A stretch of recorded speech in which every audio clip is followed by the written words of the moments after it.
नमस्कार, जय हिंद, जय भारत। भारतीय अवाम ताकत दल अपने भारतीय भाई बहनों अर्थात अपने देश भारत की जनता अर्थात अपनी भारतीय अवाम से भारतीयता आधारित आपसी श्रद्धा, भारतीयता आधारित आपसी स्नेह, भारतीयता आधारित आपसी प्रेम, भारतीयता आधारित आपसी अखलाक मोहब्बत, भारतीयता आधारित आपसी सहयोग, भारतीयता आधारित आपसी सम्मान, भारतीयता आधारित आपसी एकता, भारतीयता आधारित आपसी भाईचारा तथा भारतीयता आधारित आपसी सद्भाव को समझने व उसे आत्मसात करके वैसा ही और उसी अनुसार आचरण एवं व्यवहार करने हेतु और इसके समस्त भारत में प्रचार प्रसार करने हेतु और इसकी अहमियत और महत्व को प्रत्येक देशवासी को समझाकर उसे अपनाते हुए वैसा ही और उसी अनुसार आचरण एवं व्यवहार करने हेतु और प्रत्येक देशवासी को अपना ही भारतीय भाई बहन मानकर, समझकर, अपनाकर उनके साथ वैसा ही और उसी अनुसार आचरण एवं व्यवहार करने हेतु सतत, सदैव और हमेशा अदब के साथ, आदर के साथ अर्ज करता है, विनती करता है। सर्वप्रथम भारतीय अवाम ताकत दल अपने आदरणीय भारतीय अवाम से ये अर्ज करना चाहता है कि दीपावली का अवसर आ रहा है और ये बताना चाहता है और आप सभी को मालूम भी होगा कि भारत चीन की सीमा पर दोनों सेनाएं डटी हुई हैं और काफ़ी वहाँ पर सेनाओं का और सेनाओं के अस्त्र शस्त्रों का जमावड़ा है। किसी समय युद्ध भी छिड़ सकता है। ऐसे में ये भारत सरकार फिर भी चीन के साथ व्यापार कर रही है और वो व्यापार भारत के दृष्टिकोण से घाटे वाला व्यापार है। मतलब कि जितना निर्यात भारत चीन को करता है उसका चौगुना वो चीन से मंगाता है। बिल्कुल घाटे वाला जो है वो ये व्यापार है। ये भारत सरकार, राष्ट्रवादी सरकार, मोदी जी की राष्ट्रवादी सरकार उस चीन के साथ कर रही है जिसके साथ हमेशा जो है वो विस्तारवादी चीन हर वक्त जो है इस भारत को धमकाने, भारत की जमीन हड़पने और हर वक्त जो है वो भारत को दबाने में लगा हुआ है। ये जो गद्दार किस्म की है जेएनपीसी, गांधी नेहरू परिवार चांडाल चौकड़ी काकस, जिसको कि हमारे भारतीय भाई बहन अभी भी गलती से या भूल से या भ्रम से कांग्रेस कह रहे हैं और इसने छल कपट के द्वारा चुनाव आयोग या भारत निर्वाचन आयोग से भारतीय राष्ट्रीय कांग्रेस के नाम के साथ वो मान्यता ले रखी है। ये सब फरेबी है। तो लेकिन यदि ये करती, चूंकि इसने चीन के वामपंथी दल से समझौता करके ढेर सारा रिश्वत राजीव गांधी फाउंडेशन के जरिए ले रखा है, तो ये तो गद्दारी के लिए इसने रिश्वत ले रखा है। तो एक क्षण के लिए मान सकते हैं कि ये गद्दारी करेगी और जरूर करेगी। लेकिन ये जो राष्ट्रवादी सरकार है, जो कि अपने को राष्ट्रवादी कहती है, उस समय भी जो है वो व्यापार जारी रखे हुए है, जबकि दोनों देशों की सेनाएं वो सीमा पर काफ़ी आकर के वो जमी हुई हैं। अस्त्र शस्त्रों के साथ सभी, चाहे हमारी यानी वायुसेना हो, चाहे हमारी वो थल सेना हो, किसी वक्त युद्ध भी छिड़ सकता है। उसके साथ ही ये अभी भी वो व्यापार जारी रखे हुए ये राष्ट्रवादी सरकार जो है, जिसमें कि भारत के लिए व्यापारिक घाटा ही घाटा है, यानी जितना हम वो चीन को निर्यात करते हैं उसका चौगुना जो है वो चीन से आयात करते हैं। तो ये राष्ट्रवादी सरकार जो राष्ट्रवादी कहने को जो है इस देश के खिलाफ इस वक्त भी जो है वो देश विरुद्ध ये काम देश विरुद्ध ये नीति जो है जारी रखे हुए है।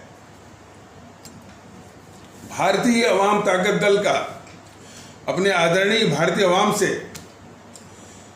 ये विनम्र दरख्वास्त है कि चीनी सामानों, खास करके इस दीपावली के अवसर पर चीन के सामानों का बहिष्कार करिए।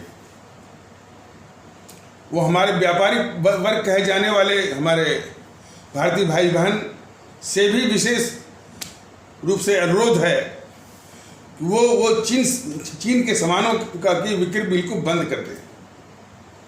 हमारे भारतीय भाई बहन भी चीन के सामानों की खरीद बिल्कुल बंद कर दें और पूर्ण बहिष्कार करें, यानी खरीदने में भी और बेचने में भी चीन के सामानों का पूर्ण बहिष्कार करें।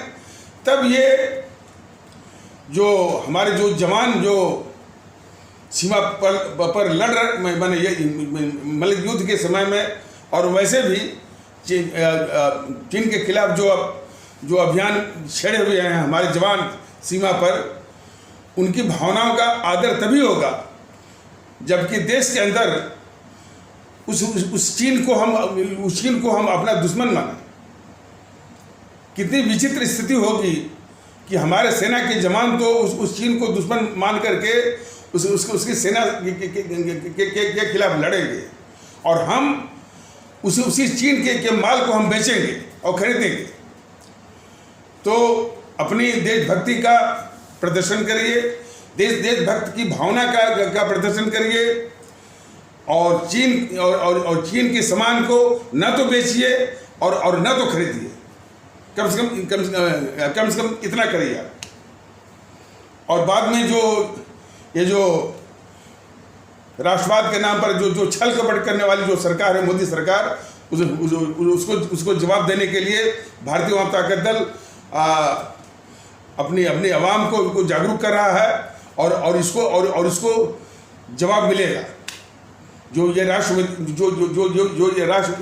विरोधी, देश विरोधी और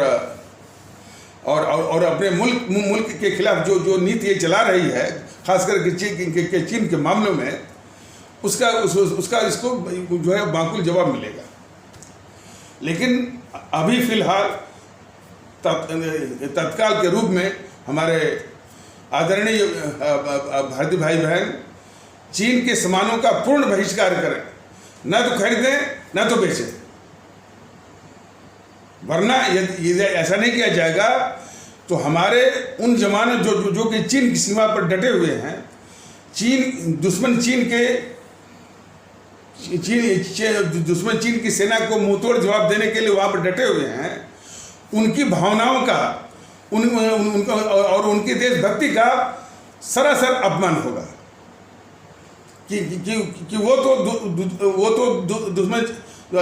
तो चीन को दुश्मन मानते हैं और उसी भावना से लड़ते हैं, और हम उसी दुश्मन चीन के सामान को बेच रहे हैं और खरीद रहे हैं। इस चीज़ को जरा समझिए इसको। तो अपने आदरणीय भारतीय भाई बहनों से ये विनती है कि इस दीपावली के अवसर पर चीन के सामान का पूर्णतः बहिष्कार करिए, न तो खरीदिए न तो बेचिए। इसी प्रकार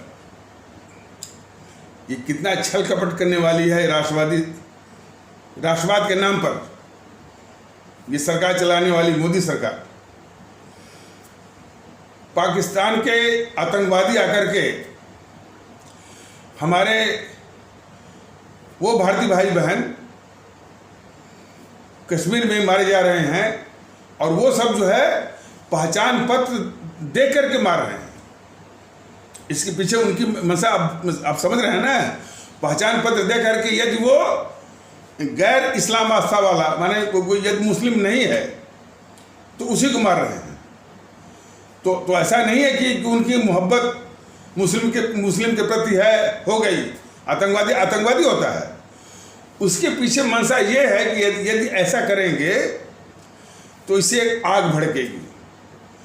तो उनको मारना तो एक छोटा मकसद है। इस देश में आग लगाना, नफरत फैलाना, देश को कमजोर करना, ये उनका लार्जर एंड बड़ा उनका मकसद है। तो ऐसा हो भी रहा है। उसी को उठा करके एक कट्टरवादी तत्व हमारे भारतीय समाज के और खास करके जो है वो बीजेपी की जो ब्रिगेड है, बीजेपी की जो सेना है, जो यूट्यूब पर उसी जो आतंकवादी मार रहे हैं, वो भी पहचान पत्र दे करके उसको नफरत फैलाने के लिए तमाम सोशल मीडिया पर फैला रहे हैं। ये नहीं करें कि आतंकवादी हैं।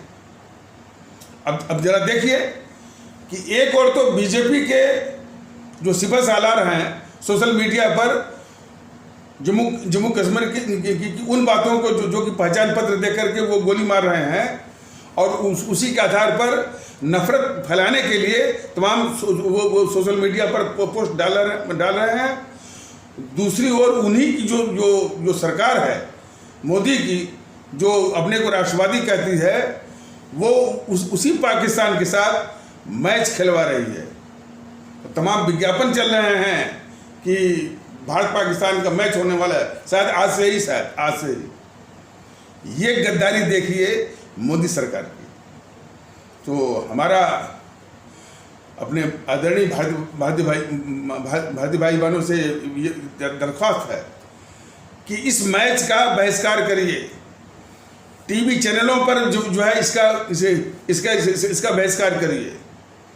और ये देखिए कि एक देश के खिलाफ एक गद्दारों का एक समूह है कि पाकिस्तान के आतंकवादी वो कश्मीर में मार रहे हैं और उसी पाकिस्तान के साथ मैच का आयोजन हो रहा है और धंधेबाजी हो रही है। और जब भी इस तरह का क्रिकेट का धंधेबाजी होती है तो एक राजीव शुक्ला है, वो कांग्रेसी चमचा, वो इसमें जरूर मिलता है।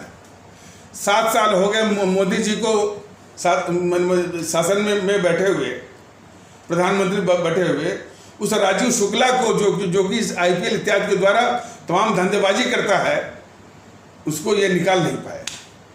तो यही तो बिल्कुल साबित करता है किस प्रकार ये मोदी जी की सरकार जो है इन सारे कांग्रेसी या JNPC के चमचों को किस तरह से खिला रहे हैं, पिला रहे हैं और पाल रहे हैं। ये सबसे छल करने वाली, कपट करने वाली, कुटिल किस्म की ये सरकार है राष्ट्रवाद के नाम पर, ये बीजेपी की सरकार। तो पाकिस्तान के आतंकवादी हमारे भारतीय भाई बहनों को मार रहे हैं कश्मीर में, और ये सरकार जो है उसी पाकिस्तान के साथ मैच खिलवा रही है। और इसमें कई धंधेबाज, अजीत डोभाल जो राष्ट्रीय सुरक्षा सलाहकार हैं, उनकी बात को हमेशा याद रखिए। और वो उसका एक बड़ा आयाम है कि भारत जब भी हारेगा देश के अंदर के दुश्मनों से ही हारेगा, देश के गद्दारों से ही हारेगा। और उस गद्दार की पहचान ऐसे ही है कि हमारी सेना पाकिस्तान के आतंकवादियों को मार रही है, पाकिस्तान के आतंकवादी हमारे भारतीय भाई बहनों को मार रहे हैं कश्मीर में। और वो बिल्कुल टारगेट करके जो नॉन मुस्लिम है, ताकि आग लगे, नफरत फैले। ऐसे पाकिस्तान के साथ ये सरकार जो है मैच खिलवा रही है।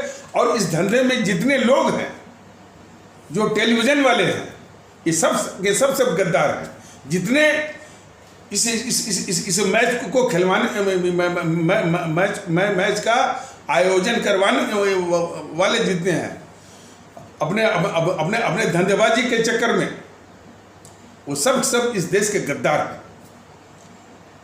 ये पूरा टेलीविजन और उसके विज्ञापन मंडली और उससे जुड़े लोग सभी जो है देश के खिलाफ गद्दारी कर रहे हैं। यही वो पहचानने की जरूरत है।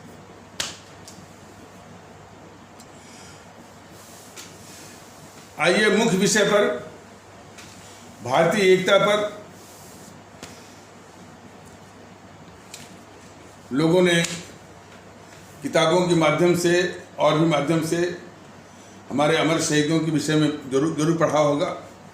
हमारे परम आदरणीय राष्ट्रभक्त शिरोमणि नेताजी सुभाष चंद्र बोस के भी विषय में पढ़ा होगा।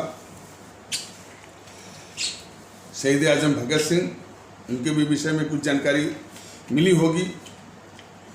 और भी हमारे जो अमर शहीद और क्रांतिकारी देशभक्त रहे हैं, अशफाकुल्ला, खुदीराम बोस, सुब्रमण्यम भारती, रानी लक्ष्मीबाई, रानी चंद्रिमा, रानी गडली इत्यादि, इन लोगों ने जो इस मुल्क के लिए, इस मुल्क की आज़ादी के लिए जो अपनी कुर्बानी शहादत दी और अपना प्राण सहित सब कुछ सर्वस्व भारत माता की बलिवेदी पर न्यौछावर किया, तो जो संदेश तो था ही, लेकिन एक सबसे बड़ा संदेश उसमें यह था कि जो कुछ भी ये न्यौछावर कर रहे हैं, कुर्बानी शहादत दे रहे हैं, अपने प्राणों की आहुति दे रहे हैं, ये पूरे मुल्क के लिए दे रहे हैं। और उनमें ये जो है एक अंडरलाइन सबसे महत्वपूर्ण संदेश ये था कि ये सभी अपने भारतीय भाई बहन हैं। इस संदेश को सभी को समझने की जरूरत है। आज ये जो टुकड़ों में सत्ता के लिए जो है, यानी ये समाज को बांट करके जो ये नीति चलाई जा रही है, उन्हीं अमर शहीदों की कुर्बानी, उन्हीं अमर शहीदों की शहादत का सीधा अपमान है। आज ओम प्रकाश राजभर जैसे लोग समाज के एक छोटा सा टुकड़ा काट करके उस पर राजनीति कर रहे हैं। अनुप्रिया पटेल जैसे लोग समाज का एक छोटा सा टुकड़ा काट करके वो उस पर राजनीति कर रहे हैं। वो उपेंद्र कुशवाहा जैसे लोग वो भारतीय समाज का एक छोटा सा टुकड़ा काट करके उस पर वो राजनीति कर रहे हैं। और संजय निषाद जैसे लोग भी इसी प्रकार भारतीय समाज का एक छोटा सा टुकड़ा काट करके वो कर रहे हैं। और इसी प्रकार ये असदुद्दीन ओवैसी भी जो है समाज का एक टुकड़ा काट करके उस पर अपनी राजनीति और सत्ता हथियाने की साजिश कर रहे हैं। और जो बड़े खिलाड़ी हैं भारतीय जनता पार्टी, हर वक्त जो है नफरत फैला करके और जो है ध्रुवीकरण करके ये सत्ता हथियाना चाहती है और हथिया भी रही है। और एक भ्रम भी फैला रही है कि यही जो है वो यही हिंदू सनातन की रक्षक बन सकती है। बिल्कुल झूठ। बीजेपी हिंदू सनातन की रक्षक हो नहीं सकती। रक्षक तो दूर की कौड़ी, बीजेपी हिंदू सनातन का प्रतिनिधित्व करने की पात्रता भी नहीं है इसके पास। ऐसे लोग, जिस तरह के बीजेपी के लोग हैं, जो उनका व्यवहार है, जो उनका राष्ट्रीय व्यवहार है और देश के साथ छल कर रहे हैं, कदापि उनका चरित्र जो है और हिंदू सनातन एक महान परंपरा है, उसके दर्शन है, उसके विचार हैं, समावेशी विचार है। बीजेपी के लोग कहें कि वो हिंदू सनातन का प्रतिनिधित्व करते हैं, बिल्कुल गलत। और दूसरी जो भयानक गलती वो कर रहे हैं कि हिंदुत्व को राष्ट्र की जो परिकल्पनाएं हैं, जो राष्ट्रवाद है, उससे वो जोड़ करके राष्ट्रवाद की अवधारणा को भी गंदा करते हैं। वो गंदा भी करते हैं, एक नुकसान तो वो, और दूसरा जो दूसरे पंथ को का अनुसरण करने वाले हैं यानी दूसरे पंथ को मानने वाले, वो ये बीजेपी के राष्ट्रवाद से दूर ही रहते हैं और उसके पास फटकते नहीं है और उससे वो सहमत नहीं है।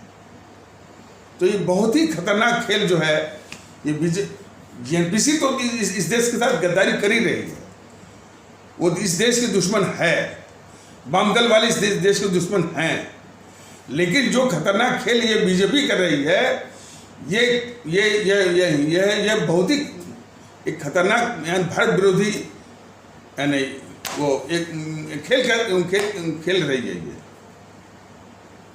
बताइए,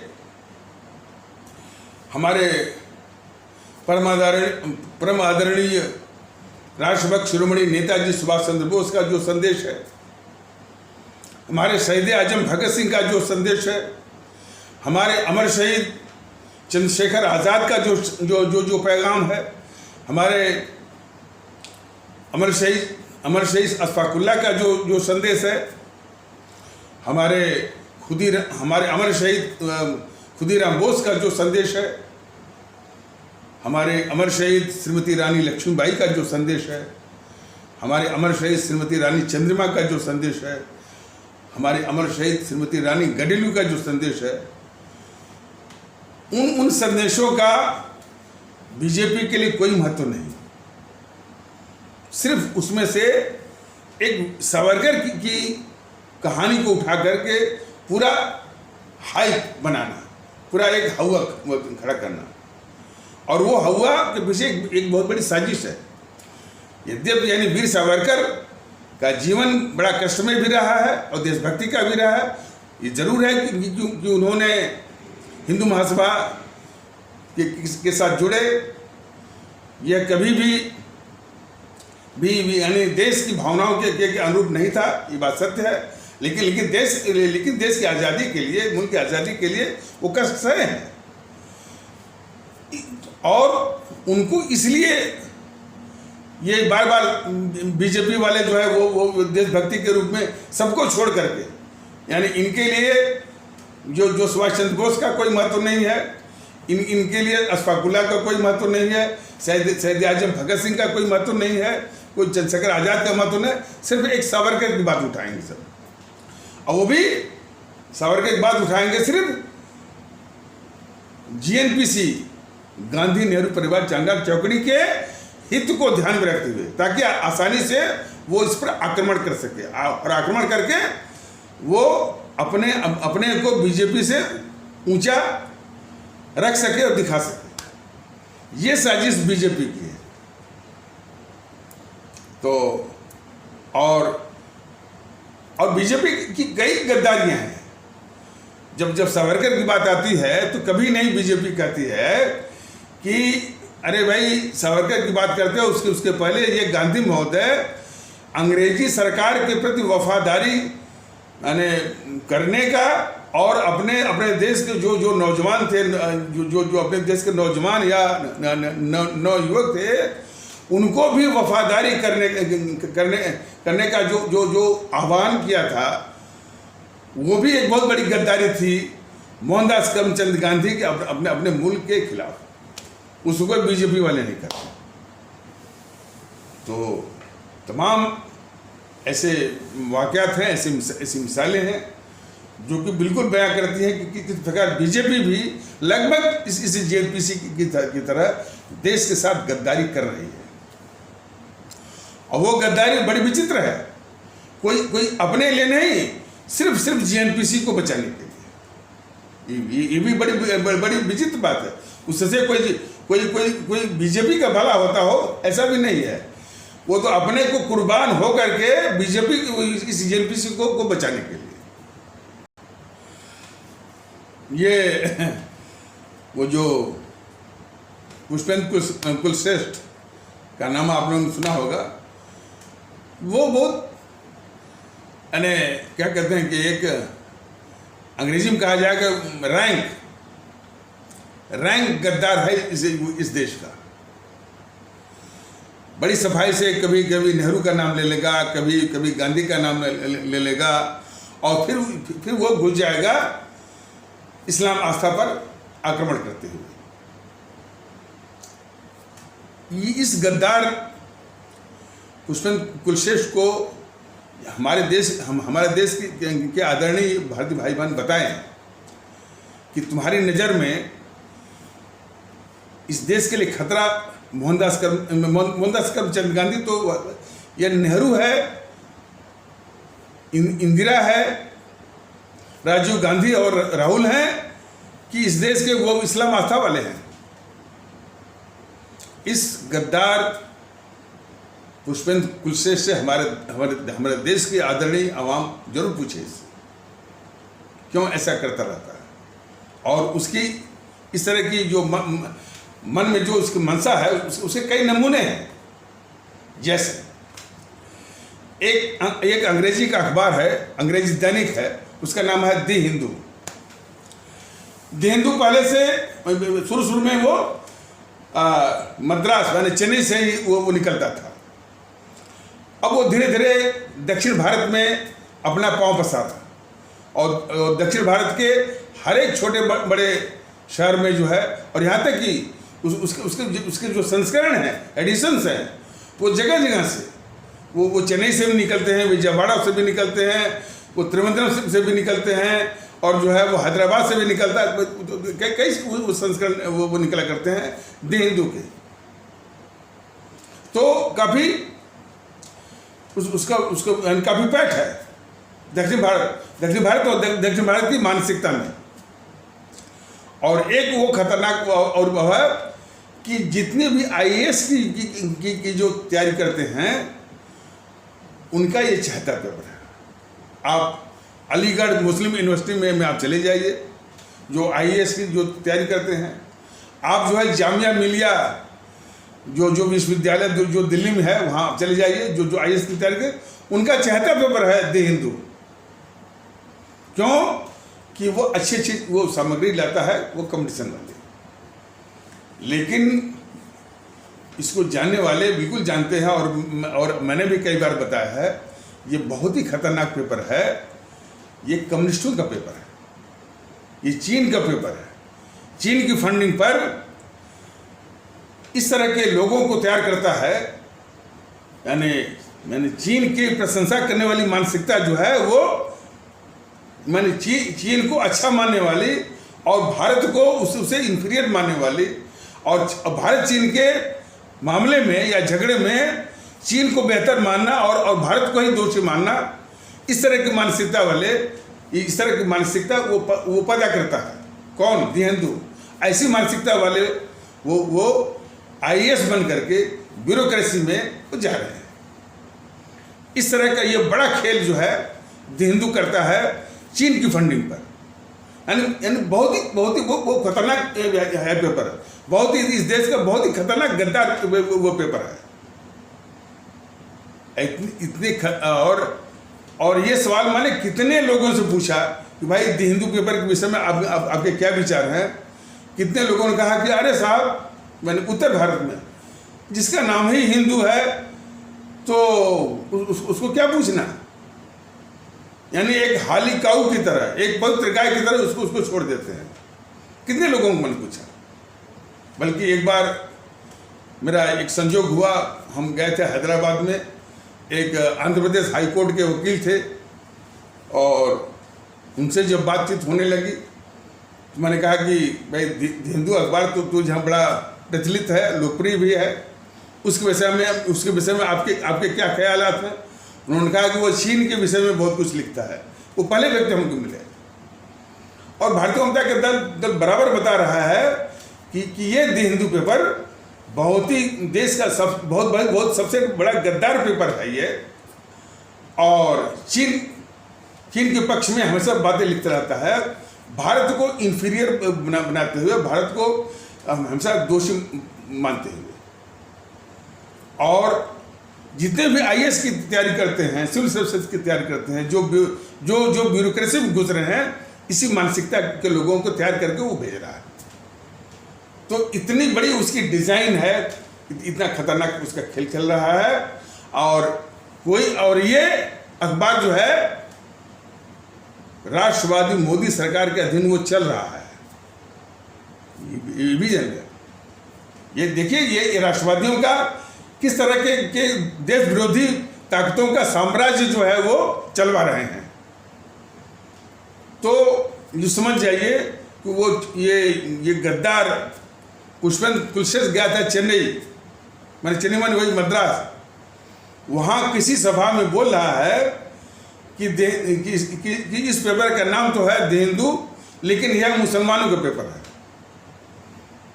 इतने खतरनाक देश विरोधी को बस ये मुसलमान नाम लेता है, यानी उसकी नज़रों में इस देश के लिए मुसलमान खतरा है, उसकी नज़रों में ये बामदल खतरा नहीं है, उसकी नज़रों में ये जेएनपीसी खतरा नहीं है, उसकी नज़रों में ये नेहरू खतरा नहीं है, उसके नज़रों में ये गद्दार इंदिरा खतरा नहीं है, गद्दार राजीव गांधी खतरा नहीं है, गद्दार राहुल गांधी खतरा नहीं है, उसकी नज़रों में सिर्फ मुसलमान खतरा है, और भी झूठ के आधार पर।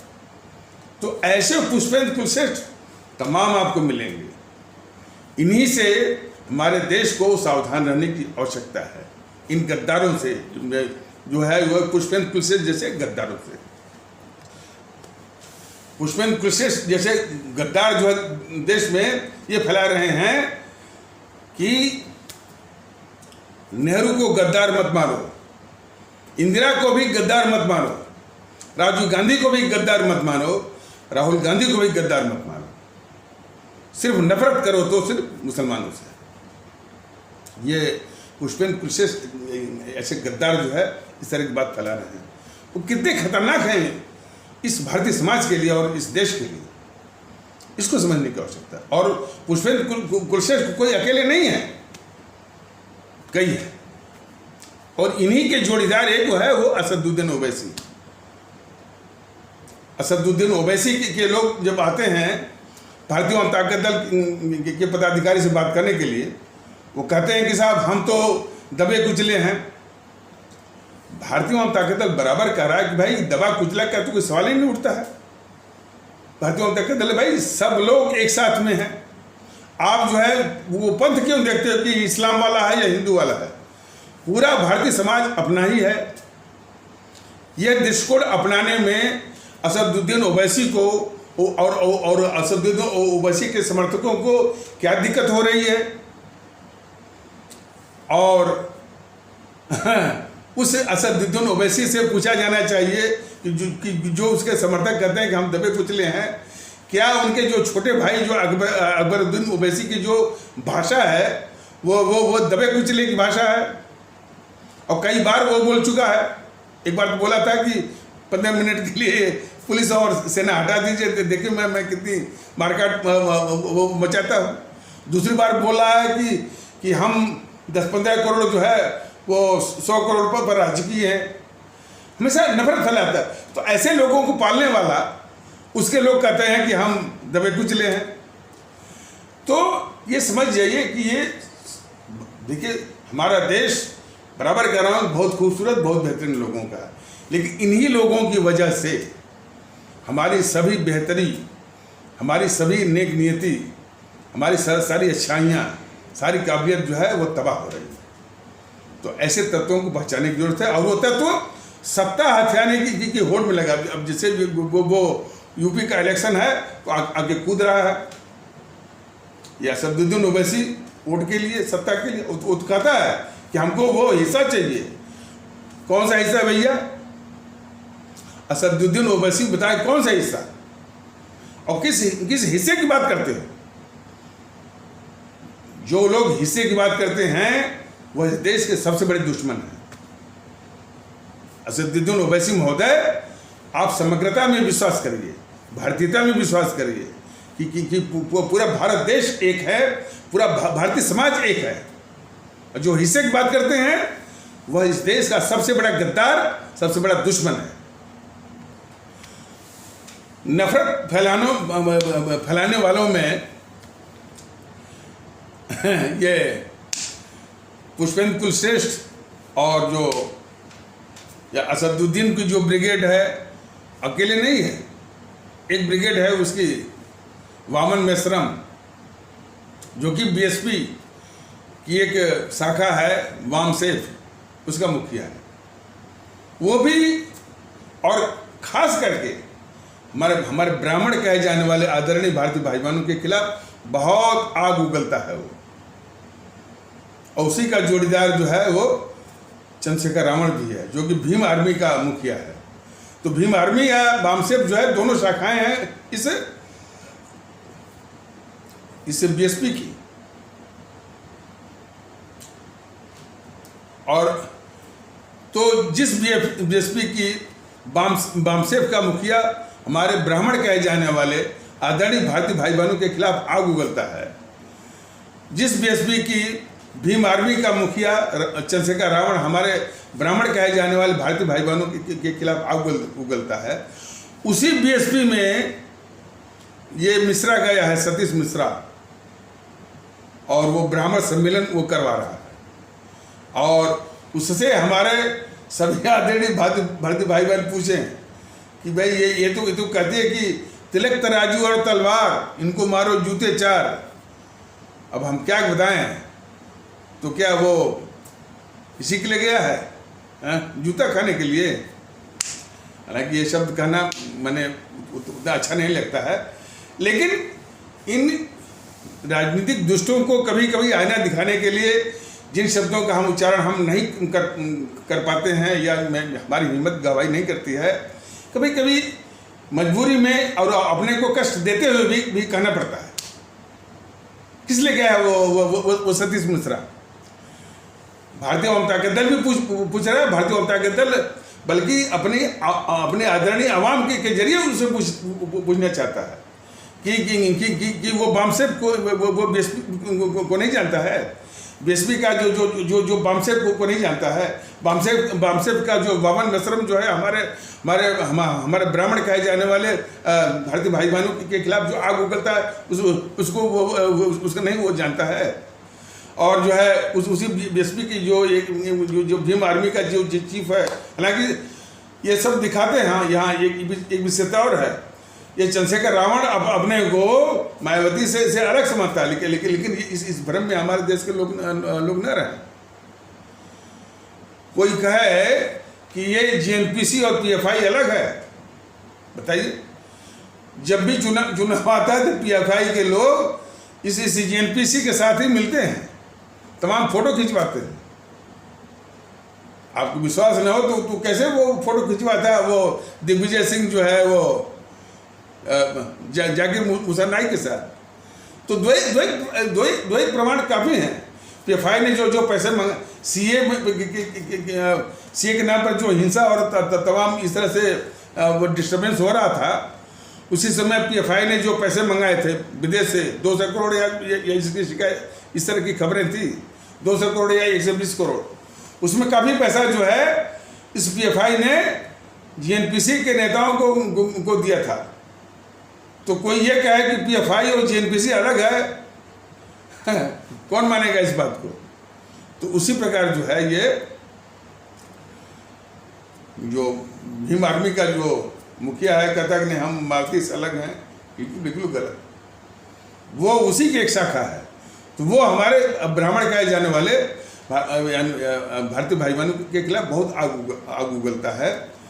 तो हमारे भारतीय भाई बहन इस सतीश मिश्रा से पूछें कि किस लिए गया हुआ और किस लिए जो है वो ब्राह्मण सम्मेलन वो करवा रहा है। और खास करके ये बीएसपी जो है हमारे बाबा साहब के हर वसूल को, हर सिद्धांत की हत्या कर रही हो। बाबा साहब ने क्या बोला था? बाबा साहब ने ये कहा था कि जाति विहीन समाज की स्थापना होनी चाहिए अपने देश में, यानी सबको खत्म करके, और हमारी एक ही जाति, और जिस संविधान में उनका इतना बड़ा योगदान बनाने में है, उस संविधान में कहता है कि हमारी जाति एक ही, हम भारतीय हैं, उसको ये मानने को तैयार नहीं है। उस संविधान के आदेश को ये मायावती मानने को तैयार नहीं है। ये नाई सम्मेलन करवाएगी, कोयरी सम्मेलन करवाएगी, और वो खटिक सम्मेलन करवाएगी, धोबी सम्मेलन करवाएगी, कुर्मी सम्मेलन करवाएगी। यही काम तो है इसका, समाज को टुकड़े टुकड़े में करना। क्या ये बोले थे हमारे बाबा साहब? और अपने ही लोगों को सम्मान देने के लिए मानसिक रूप से तैयार नहीं हो। लोग देखते होंगे कि जो चुने हुए, यानी जिसको जनता ने चुना है, तो चुने हुए जनप्रतिनिधि, चाहे विधायक हो चाहे सांसद हो, उनको वो जमीन पर बिठाती है और अपने उच्च आसन पर बैठती है। तो तमाम इस तरह के माने मिसाल है, उदाहरण है और दृष्टांत हैं जो कि ये दिखाते हैं कि हर तरह से बाबा साहब के वसूलों और सिद्धांतों की बराबर ये हत्या करती है। तो पता नहीं क्यों वो सतीश मिश्रा जैसे लोग देश को भरमाने के लिए और भारतीय समाज को भरमाने के लिए इसके साथ गए हुए। तो खैर असली ताकत आप में है और आप इनको वो सबक सिखाइए।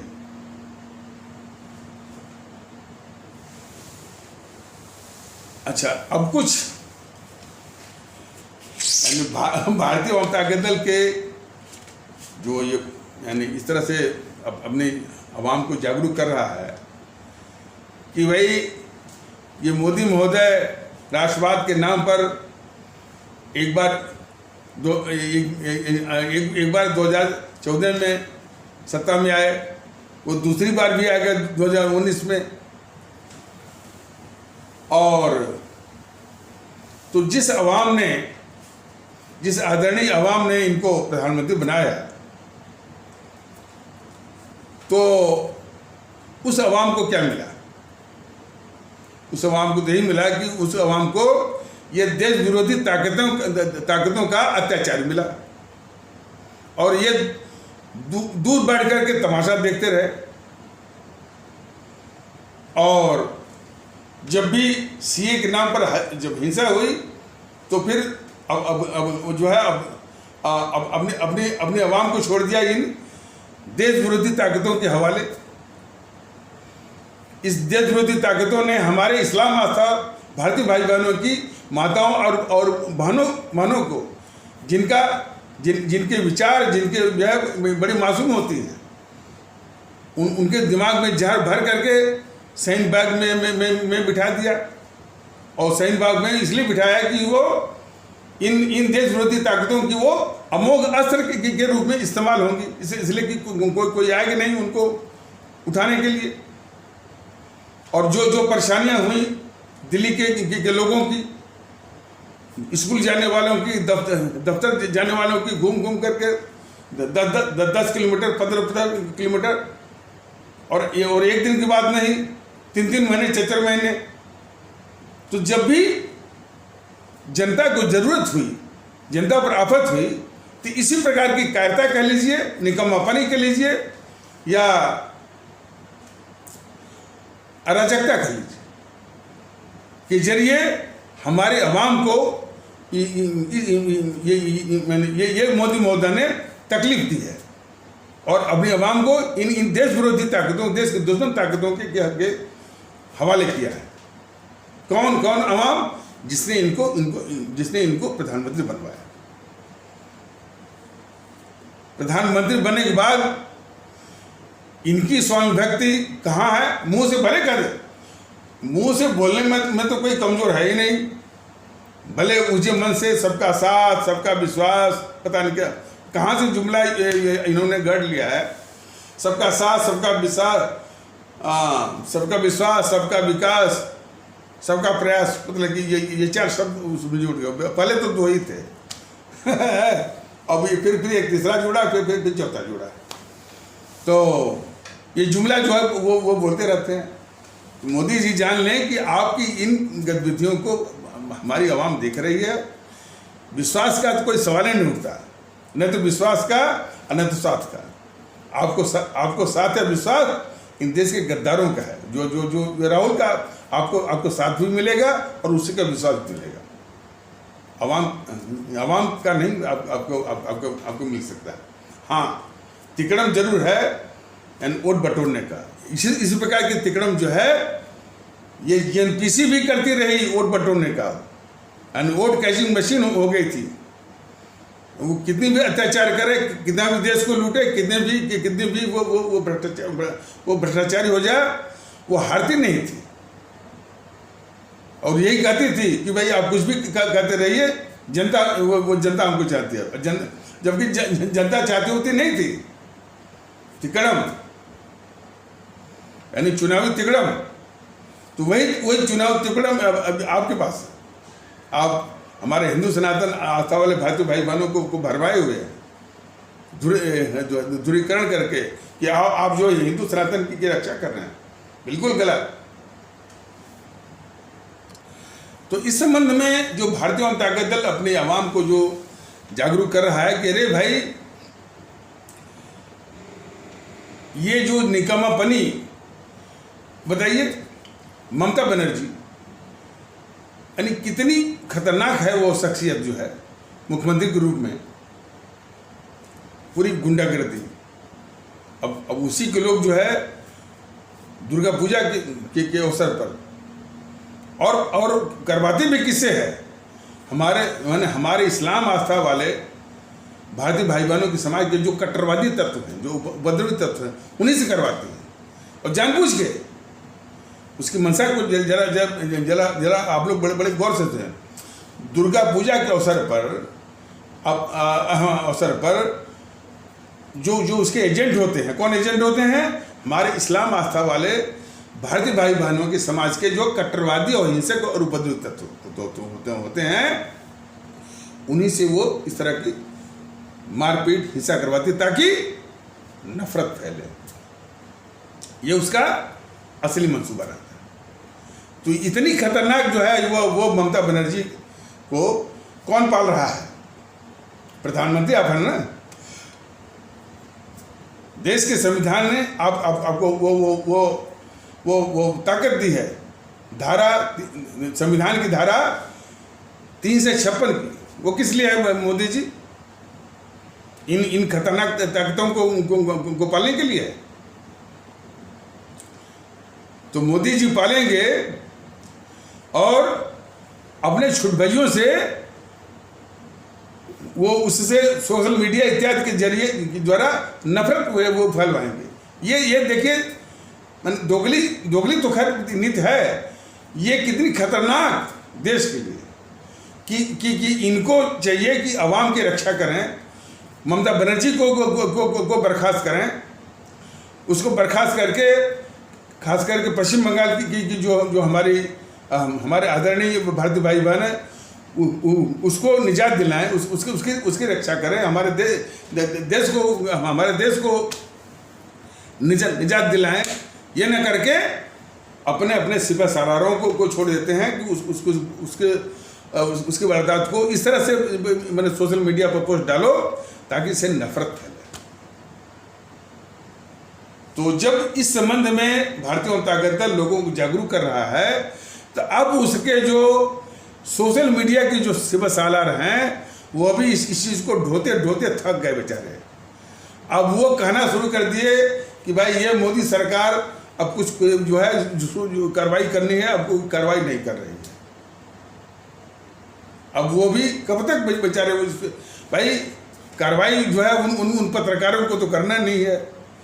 वो माने राहुल के विषय में, सोनिया के विषय में और किसके विषय में कहते बेचारे थक गए। अरे भाई जिस सोनिया के खिलाफ कुछ कार्रवाई करनी ही नहीं मोदी जी को। राहुल कुछ भी कर ले, देश के साथ गद्दारी करे, देश को लूट ले और क्या कहने ड्रग वो स्मगलर हो जाए, कुछ भी है। जब आपको कुछ कार्रवाई करनी ही नहीं है तो वो बेचारे जो है जो सिपह सालार थे यूट्यूब वाले, अब वो भी इस चीज़ को ढोते थक गए, मानसिक रूप से थक गए। मतलब ऐसा नहीं कि शारीरिक रूप मानसिक रूप से थक गए। अब वो ये कहना शुरू कर दिए कि भाई ये सरकार जो है ये कुछ कर नहीं रही है, और एक झूठा सा तर्क देकर के कि ये अपने पॉलिटिकल माइलेज के लिए, पॉलिटिकल माइलेज बात बहुत छोटी सी है। मेन मकसद है ये बीजेपी अपना नुकसान करके भी इस जीएनपीसी को बचाती है। इस मंसूबे को हमारे माने साधारण भारतीय भाई बहन समझ नहीं पाएंगे, लेकिन जीएनपीसी को बचाने के लिए कई एजेंसियां हैं, और उसमें सबसे बड़ी एजेंसी है ये बीजेपी। जरा सोचिए ना, अटल बिहारी वाजपेयी वो प्रधानमंत्री थे, उनको क्या पड़ी थी कि जो है ड्रग स्मगलिंग में जो पकड़ा गया है वो अमेरिका में, ये राहुल गांधी उसको बचा रहे हैं। उनको अपने छवि की, ये प्रधानमंत्री के रूप में छवि की वो चिंता नहीं थी कि एक जो है तस्कर को बचा रहे हैं। देखिए ना, तो अपनी छवि को, अपनी प्रतिष्ठा को भी दांव लगा करके अटल बिहारी वाजपेयी ने उस ड्रग स्मगलर राहुल गांधी को बचाया, जो कि रंगे हाथों वो पकड़ा गया था। अटल बिहारी वाजपेयी की और भी गद्दारी जरा देखिए ना।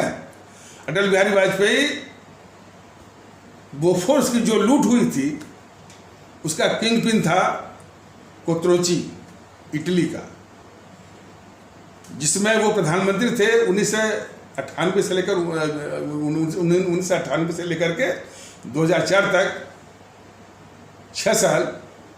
तो वो दक्षिण अमेरिका के किसी देश, शायद अर्जेंटीना वगैरह में वो छिपा पड़ा था। ये वाजपेयी महोदय को मालूम था, लेकिन वो पकड़वाए नहीं, सिर्फ राजीव गांधी को बचाने के लिए। ये तो गद्दार हैं सब। वाजपेयी जैसे देश के गद्दार हैं जो कि देश के दुश्मन, देश के लूटने वालों को बचाते हैं। और यही नहीं, जब 1984 में जब इंदिरा गांधी मारी गई या मरी जब जो है, तो ये कांग्रेस वाले बड़े पशुपेश में थे कि भाई यानी नेहरू परिवार से किसको बनाए, इसलिए कि उसमें कांग्रेस में सबसे वरिष्ठ, सबसे सीनियर मोस्ट थे प्रणब मुखर्जी। तो प्रणब मुखर्जी की सीनियरिटी बनती थी, उनका नंबर बनता था प्राइम मिनिस्टर के लिए। लेकिन यही वाजपेयी इन कांग्रेसियों को इशारा किया, सनकिया दिया कि देखते क्या हो, बना दो राजीव को। कौन राजीव? जो कि पंचायत का भी चुनाव नहीं लड़ा था। जरा हमारे आदरणीय भारतीय भाई बहन बहुत गौर से इसको सुने और समझें। जो राजीव गांधी पंचायत का भी चुनाव नहीं लड़ा था, उसको ये वाजपेयी ने सलाह दिया कि भाई देखते क्या हो, इसको प्राइम मिनिस्टर बना दो ऊपर। और देश ने क्या खामियाजा भुगता, देश ने देखा होगा। जो कि जिसको इसकी भी इतनी समझ, जिसको इतनी भी समझ नहीं थी, पता है समझ थी या जानबूझ कर कि हमारे देश के 6000 सिख आस्था वाले भारतीय भाई बहनों का कत्ल हुआ सरेआम। और कत्ल किसने करवाया? इस जीएनपीसी के गुंडों ने। कौन गुंडे थे? हरकिशन लाल भगत, सज्जन कुमार, और कौन था, जगदीश टाइटलर, और कमलनाथ भी था जो कि मुख्यमंत्री वहाँ बन गया था मध्य प्रदेश का। तो इन गुंडों के द्वारा जो है हमारे 6000 के आसपास सिख भारतीय भाई बहनों का सरेआम कत्ल हुआ। और उसको ये राजीव गांधी कह रहा है कि जब बड़ा पेड़ गिरता है तो धरती हिलती है। ऐसे को जो है यही बनवाया अटल बिहारी वाजपेयी प्रधानमंत्री, कांग्रेसियों को इशारा करके, उनको सनकिया करके। तो वो वाजपेयी है। और तो छोड़ दीजिए, अपने ही पार्टी का, जबकि बीजेपी के पहले वो जनसंघ थी, तो जनसंघ के बहुत कद्दावर नेता थे हमारे दीनदयाल उपाध्याय, पंडित दीनदयाल उपाध्याय थे। पंडित दीनदयाल उपाध्याय कद्दावर के अलावा उनके विचार भी बहुत महान थे। ये उन्हीं का विचार है कि किसी समाज में यदि प्रगति को नापना है तो उस समाज का जो समाज का सामाजिक जो पायदान है, जो सीढ़ी है, उसका आखिरी व्यक्ति की क्या हालत है, उसी से नापिए।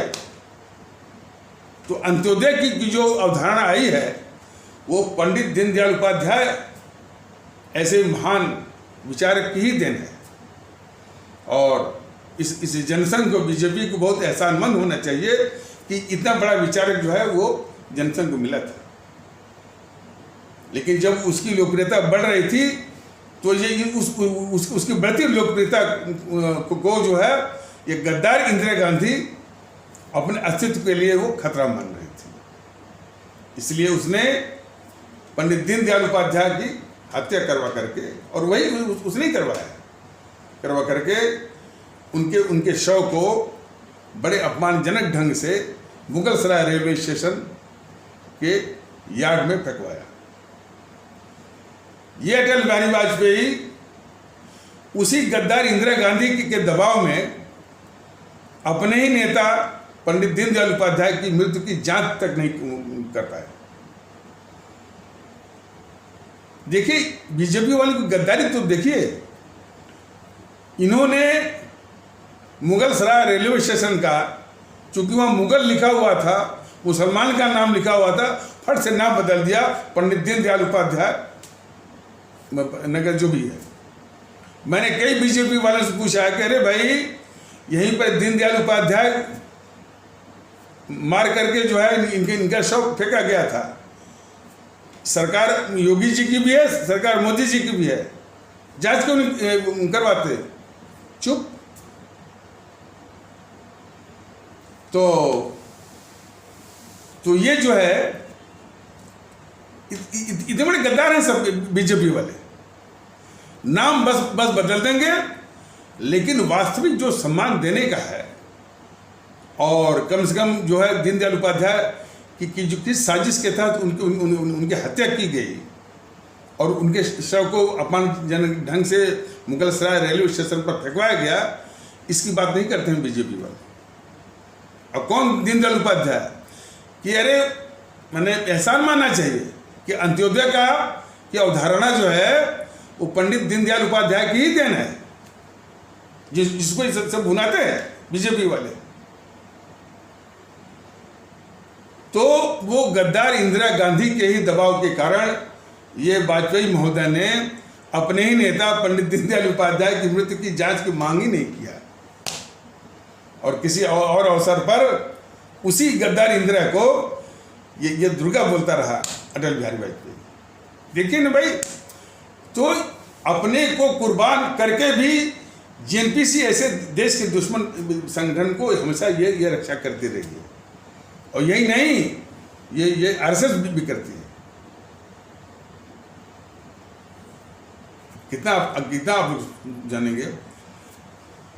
अरे इनके जो संस्थापक थे जनसंघ के, डॉक्टर श्यामा प्रसाद मुखर्जी के विषय में यहाँ तक बोलते हैं कि उन्होंने जो मांग किया था कि देश में एक ही विधान, एक ही संविधान और एक ही निशान चलेगा। बात सही है, जो कि ये जवाहरलाल नेहरू गद्दारी करके धारा 370 और 35 से जुड़वा था, उसी के खिलाफ में।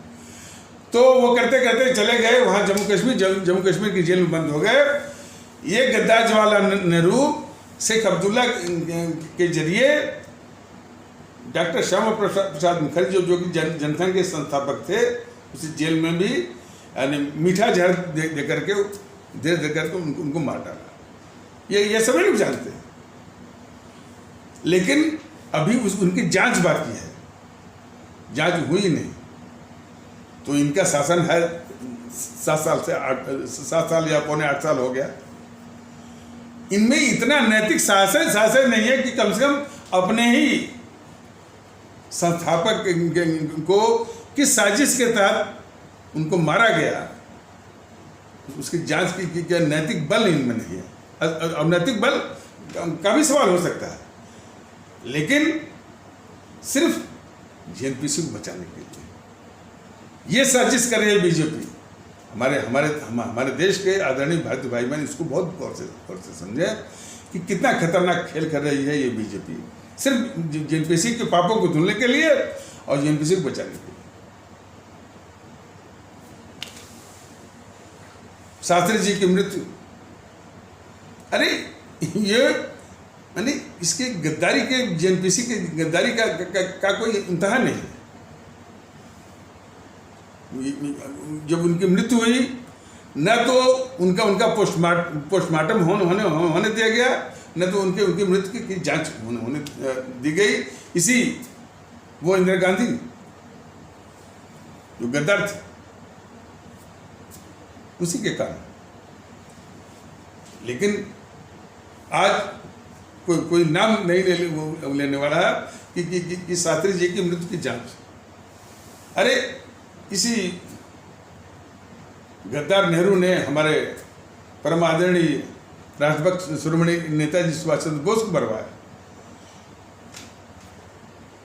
उसके भी वो मृत्यु की जांच होनी चाहिए, इसकी भी बात नहीं करते, नाम जरूर भुनाते। तो ये जेएनपीसी के पापों को धुलने वाली एक एजेंसी बन गई है या मोदी जी बन गए, ये देखने की जरूरत है। इसलिए इनके इस नारे पर बिल्कुल नहीं जाना है कि सबका साथ सबको विश्वास, उसका सवाल ही नहीं उठता। तो इसके निदान के लिए हमारे सभी भारतीय भाई बहन भारतीयता के आधार पर एक साथ होकर के ईवीएम मशीन पर इन सारी जो है देश विरोधी ताकतों को, काले अंग्रेजों को नष्ट में नाबूद करने के लिए एक हो जाए। तो इन्हीं आवश्यक शब्दों के साथ इस आवश्यक परिचर्चा को यहीं पर विराम दिया जाता है। तब तक के लिए नमस्कार, जय हिंद, जय भारत।